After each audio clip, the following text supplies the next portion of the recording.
And now, what I can guarantee you, I'll drive down to Pikeville tomorrow morning. I have to precept residents in the afternoon.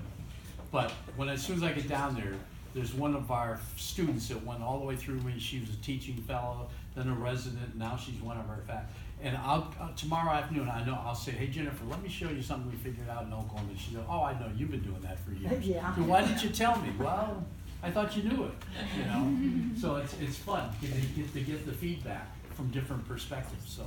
No, but you have been doing that for years, because you admitted to me you've been doing it the last 6 months. Yeah. Changing the. Yeah, I think it's the last 6 months. Maybe it's a little longer.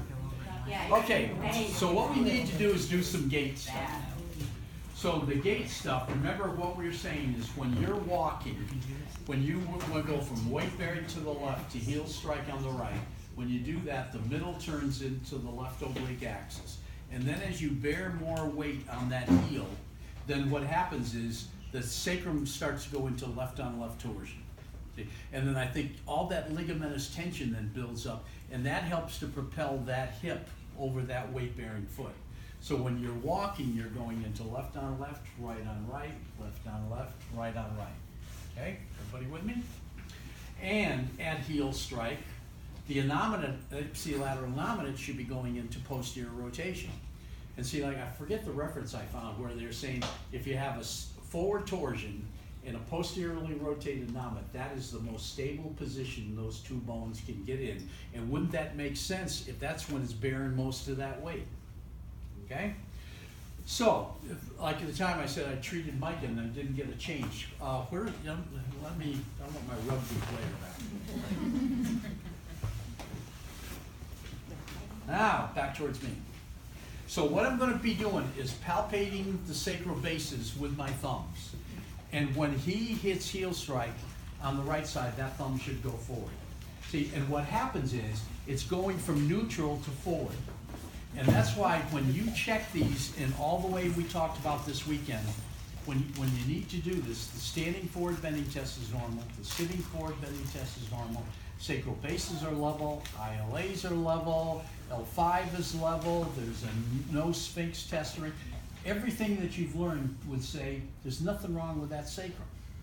So I think what this is it's a dynamic test that we're doing, and unless you do it dynamically, you totally miss it because everything can get to neutral. That's why everything feels level. But the spring over it would be boggy as well. It might be a little bit. Yeah, but you don't have any landmark reference point. Right. So then what you do, and I find, because I've got a mixed dominance, if I get right over something that looks one way, feels the other way. So when I'm palpating, a lot of people are out like this, and I can miss it doing that. So I want to get as close to that patient as possible, where I'm looking right down as they walk.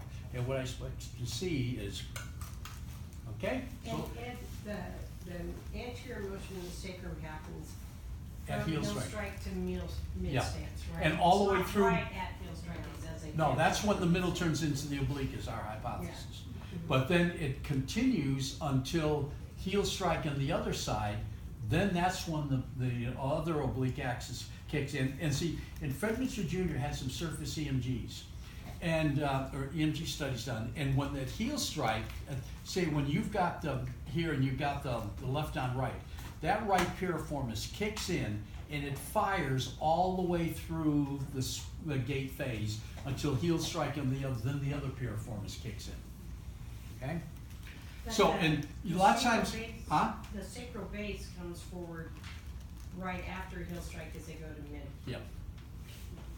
So, you people in the front, you'll be able to see the difference if there's a deal. Now, when I palpate his bases and look down, my left thumb is more posterior than the right. I'll bet you he's not going into a right on right torsion. So what you will see is the right hip goes further forward and the left one doesn't. So let's have you walk forward. Mm-hmm. Yeah, see it? Now let's go around so they get a picture of it.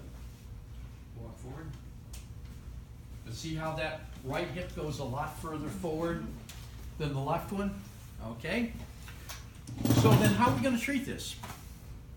So what did we say? So he won't go into a right on right torsion.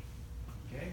Now, we taught you how to treat a left-on-left torsion, see, and if the common four. But if you just flip the thing, then you already know how to treat a right-on-right if you had one, right?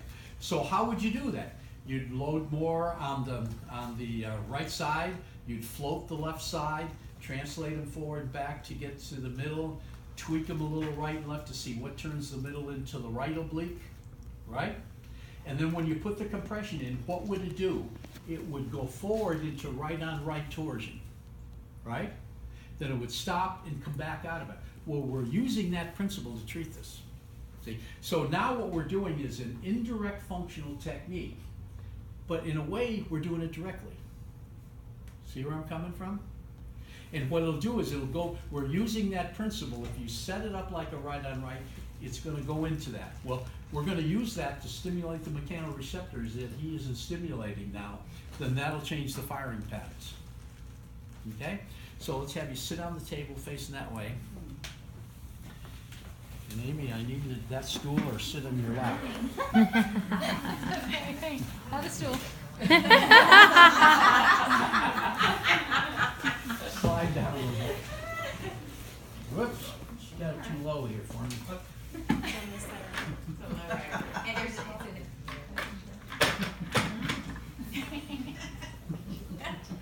Sit up good and straight. See, and I am firmly convinced that I said Laughlin would do this, and lots of times he'd say, well, I just got to put a little finishing touch on it. He'd sit down and he'd do this. I think he was doing the gate stuff in the early 60s. I am convinced he was doing it. And then 50 years later, we kind of say, hey, look at this. Sit up good and straight. So I'm going to side bend him to the right a little bit till I feel the crest pick up, back off a little bit, translate forward and back to find the middle right there. Then if I went to the right a couple of degrees, that thumb picked up, that would be the left oblique. So I'm going to back off a couple, right there, the thumb dropped down, now I'm into the right oblique. Now I'm going to put compression down towards my thumb, and here he starts.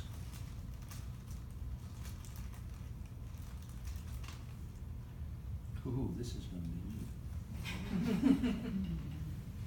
I think. And right there he stopped. See, but because he didn't have a right on right, he didn't come around the other way. So he didn't come back. Now, let's have you stand up, back towards me. Let's have you walk forward. Now look at that hip. wow. Go forward now. Turn around. Walk forward. Now, does that feel different to you? It does, yeah. How does it feel different? So I just feel more symmetrical when I'm walking. Yeah. Like, when I was talking about these runners in Eugene that I did, put around this one runner, these were 3 elite runners. And this one said, for 4 years, I have not been able to get my left hip to swing forward over my left foot. And I feel like I'm running like this. And this has been going on, she said, 4 years. And you think, how's that going to change? So we put her on the treadmill and had her run for like 5 minutes, and she wouldn't go into a right-on-right torsion. Okay. Took her off, treated her, put her back on the treadmill, that hip was going forward. She said, I'm pain-free, and effortlessly now I can get that hip forward. You think that's been going on for 4 years? I think that's a hoot. Now come back again. Ed, quick signature. Oh, geez. Forge him. He's leaving. Oh, okay. On a jet plane. Oh, now He's we'll leaving give- on a jet plane. Give me all